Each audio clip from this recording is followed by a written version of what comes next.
I want you to watch this clip of an Israeli woman explaining to a very hostile British journalist, sorry, it's British, about what's going on in Israel, what Israel is doing is utterly moral and just, and it's what anyone would be doing. And she explains such a calm and pretty non-political way, actually, to a journalist who's sitting in their cozy studio in another country trying to lecture Israel on what they should be doing. She explains that, frankly, what Israel's doing is what he would be doing if it was his family and his nation that was attacked like this. Have a watch.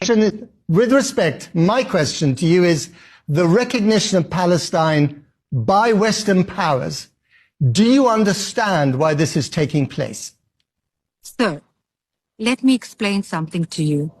If you are willing to have your daughters 30 meters away from terrorists who have said again and again, very, very unashamedly, that they will carnage, massacre, rape, and burn them because they are British or Christian or whatever it is that you belong to, and you feel that your government should not do anything at all, plus your government would be giving food to those specific people who wish and claim again that they will ravage, massacre, burn, and rape your daughters, and you feel that this is a normal situation, and you feel that it is correct to give them a state, which they had since 2005. They had independence.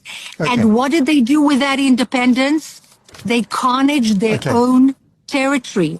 Now, Canada has the biggest number of Muslim Brotherhood members in the entire globe. I wish them good luck. In fact, sir, I wish you and the British people a lot of luck, because you will, unfortunately, and I pray for you from the bottom of my heart as one mother to the mothers of the United Kingdom, that you will be safe.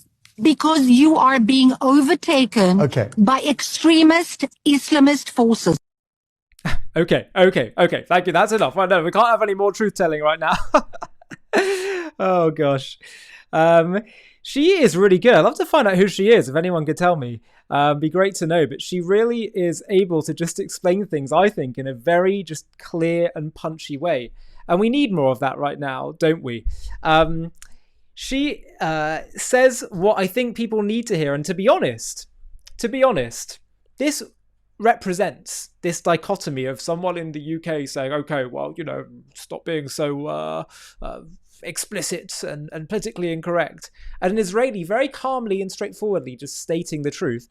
This represents what some journalists like Douglas Murray and others have described, that Israel...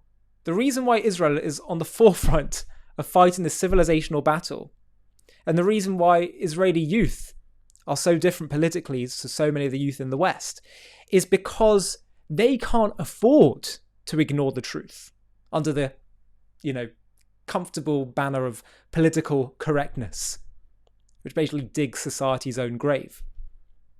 In fact, it was political correctness which led to so many of the mistakes that Israel's made, giving away Gaza, trying to foster good relations and think that's going to somehow create peace, thinking a two-state solution is the way forward towards peace. All of that just encouraged them to try more jihad, more extremism, more terrorism to destroy Israel. And Israel has, through a very painful process, many Israelis and Jews have woken up and learned the lesson.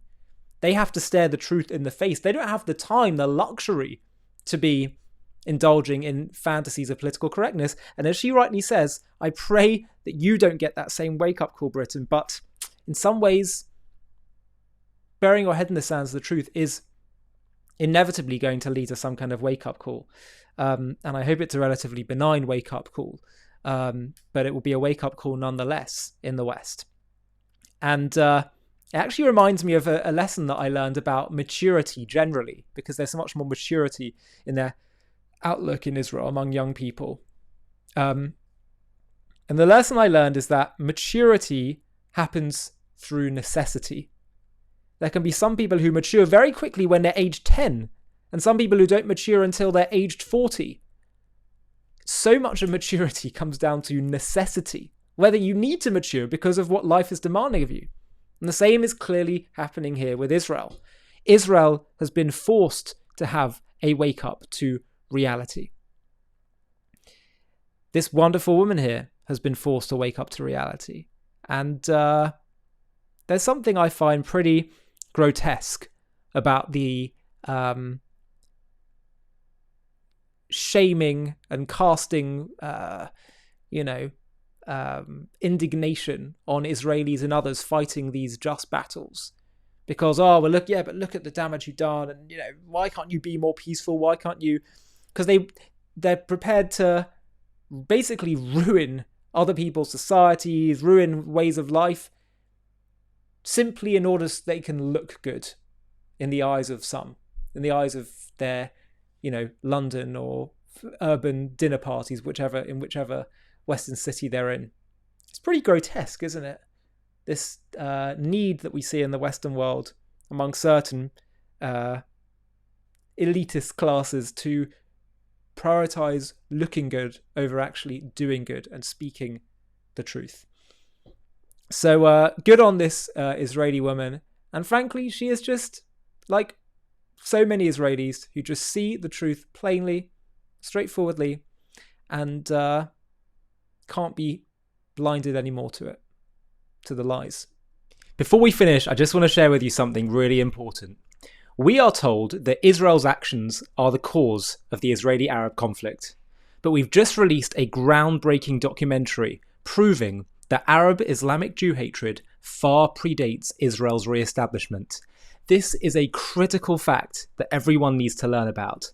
Have a watch of our trailer for our new JTV Plus documentary entitled Arab Anti-Semitism Before Israel's Re-Establishment.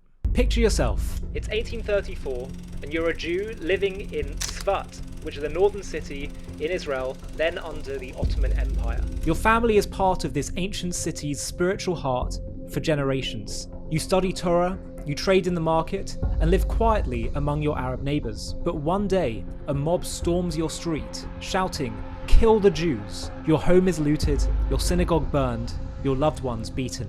This isn't about Israel.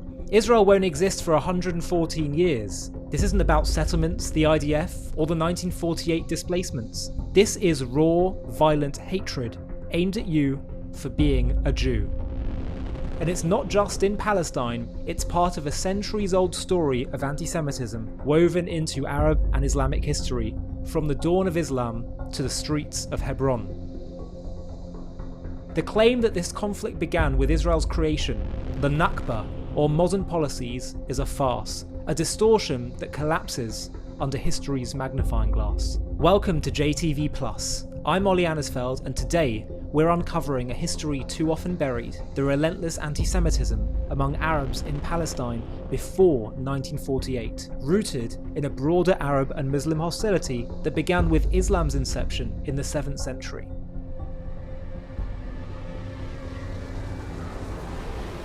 To watch this JTV Plus documentary and access much more premium content, click on the link in the video description.